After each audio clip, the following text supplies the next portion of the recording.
بسم اللہ الرحمن الرحیم۔ ناظرین گرامی، کیا فرماتے ہیں علماء دین و مفتیان شرع متعین اس مسئلے میں کہ حلالہ کے لیے صرف دخول شرط ہے یا انزال بھی ضروری ہے؟ تو ناظرین گرامی، حلالہ کے لیے دخول ضروری ہے، انزال ضروری نہیں ہے۔ حدیث شریف میں ہے کہ ایک شخص نے اپنی بیوی کو 3 طلاقیں دے دیں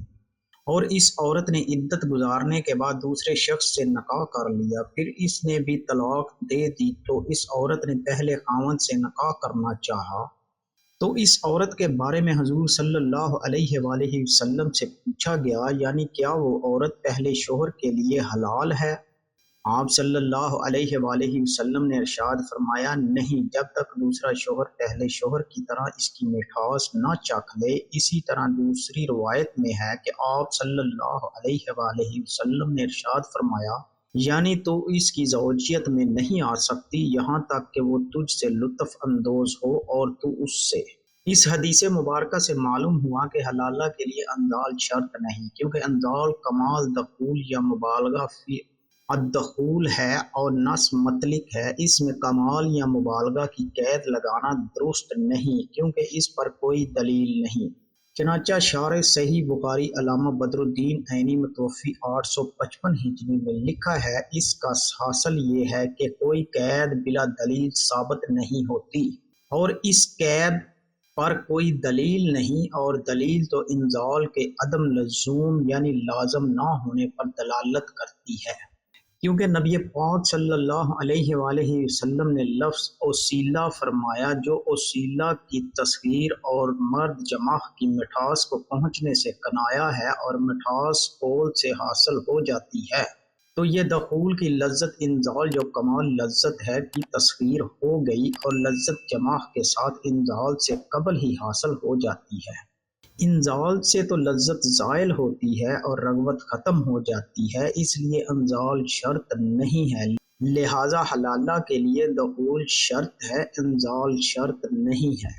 ناظرین گرامی، کیا فرماتے ہیں علماء دین و مفتیان شرع متعین اس سلسلے میں کہ مطلقہ ثلاثہ مدخول بہا تو شوہر پر بلا حلالہ شرعیہ حلال نہیں ہوتی، غیر مدخول بہا کا بلا حلالہ شرعیہ حلال ہوتی ہے یا نہیں؟ عورت کو مجامت کے بعد 3 طلاقیں کسی طرح بھی دی گئی ہوں یا مجامت سے قبل بیک لفظ 3 طلاقیں دی گئی ہوں، یعنی مطلقہ ثلاثہ مدخول بہا ہو یا غیر مدخول بہا، دونوں کے شوہر اول سے نکاح کا جواز حلالہ شرعیہ سے مشروط ہے، اور حلالہ میں شوہر ثانی کا جمع کرنا شرط ہے۔ محقق علی الطلاق امام ابن حمام متوفی 861 ہجری لکھتے ہیں، یعنی صریح الطلاق نص مطلقہ ثلاثہ کے نکاح کا جواز حلالہ سے مشروط ہونے میں مدخول بہا اور غیر مدخول بہا میں کوئی فرق نہیں۔ ناظرین گرامی، کیا فرماتے ہیں علماء دین و مفتیان شرع متعین اس سلسلے میں کہ مراحق کا مطلقہ ثلاثہ سے بعد نکاح جمع کرنا حلالہ کے لیے کافی ہوگا یا نہیں؟ نیز شرعاً مراحق کسے کہتے ہیں؟ تو پیارے دوستو، مراحق کی تفسیر میں محقق علی الطلاق امام ابن حمام متوفی 861 ہجری لکھتے ہیں، یعنی مراحق بچے کے بارے میں امام محمد نے فرمایا، مراحق اس لڑکے کو کہتے ہیں جو بالغ نہ ہوا ہو اور اس جیسا لڑکا جمع کر سکے، اور منافع میں ہے مراحق قریب البلوغ کو کہتے ہیں، اور کہا گیا ہے کہ مراحق اس لڑکے کو کہتے ہیں جس کا عضو تناسل متحرک ہوتا ہو اور جمع کی خواہش رکھتا ہو،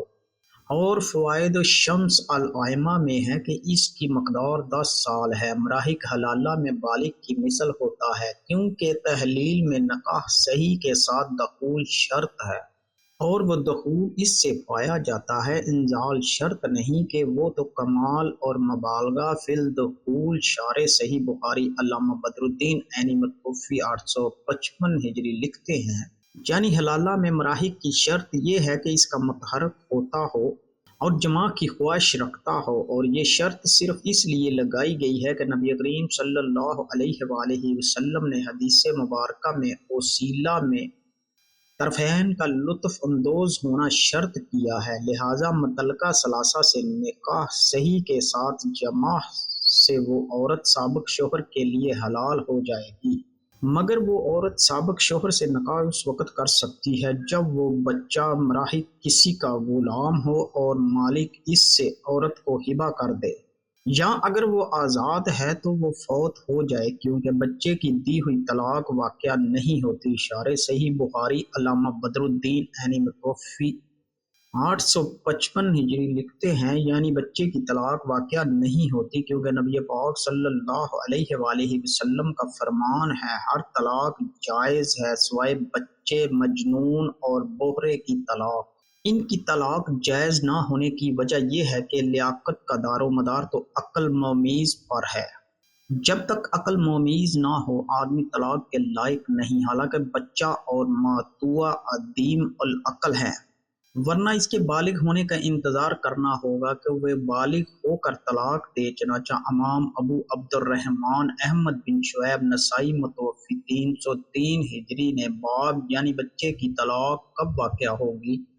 کے تحت بنی قریظہ سے روایت ذکر کی ہے، یعنی وہ یوم قریظہ میں رسول اللہ صلی اللہ علیہ وآلہ وسلم کی خدمت میں پیش کیے گئے، ان میں جو بالغ تھا اسے قتل کر دیا گیا اور جو نابالغ تھا اسے چھوڑ دیا گیا۔ امام نسائی کا اس روایت کو باب میں ذکر کرنا اس بات کی دلیل ہے کہ نابالغ کی طلاق واقع نہیں ہوتی اور بچے کی طلاق بالغ ہونے کے بعد واقع ہوگی۔ چنانچہ امام نسائی نے اسی باب میں حضرت عبداللہ بن عمر رضی اللہ تعالی عنہ سے روایت کیا ہے کہ آپ فرماتے ہیں یوم احد میں بارگاہ رسالت میں آپ صلی اللہ علیہ وآلہ وسلم میں حاضر ہوا تو آپ صلی اللہ علیہ وآلہ وسلم نے مجھے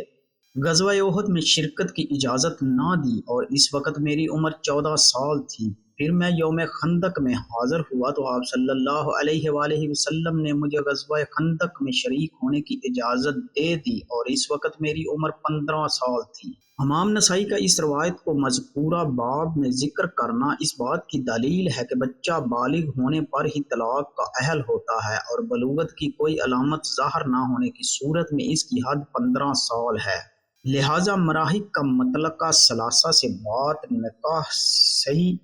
کے جمع کرنا حلالہ کے لیے کافی ہوگا، مگر اس میں طلاق کی اہلیت نہ ہونے کی وجہ سے بلوغ سے قبل اس کی طلاق واقع نہ ہوگی۔ ناظرین گرامی، اس سے یہ ثابت ہوتا ہے کہ حلالہ کرنے کے لیے ہم بستری ضروری ہے لیکن انزال ضروری نہیں ہے۔ ناظرین گرامی، اللہ تبارک و تعالیٰ سے دعا ہے کہ ہمیں اپنے پیارے حبیب صلی اللہ علیہ وآلہ وسلم کے صدقے نیک اعمال کرنے کی توفیق عطا فرما اور ہمارے گناہوں کو معاف فرمائے۔ ناظرین گرامی، کمنٹ باکس میں آمین ضرور لکھیے گا۔